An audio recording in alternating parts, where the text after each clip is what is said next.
Hello? Hello. Yang sebelum ni you pernah tanya. Saya dah tanya tapi dia minta saya bayar dulu. Lepas tu you ada ingin bagi dia?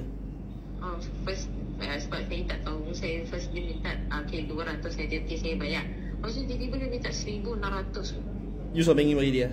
Tak ada, itu tak ada. Lepas tu dia paksa-paksa kata nak keluarkan surat denda apa semua. Saya kata, you keluarkan surat denda, saya saman you.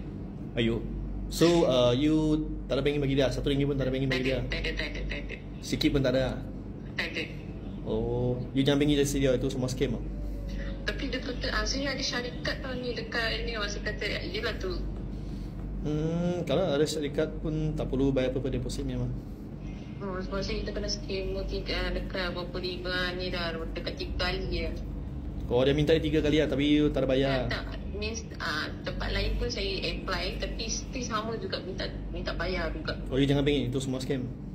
Sebab tu saya tengok kat TikTok ini satu-satunya saya cakap sini je boleh tolong Fiz. Ayolah.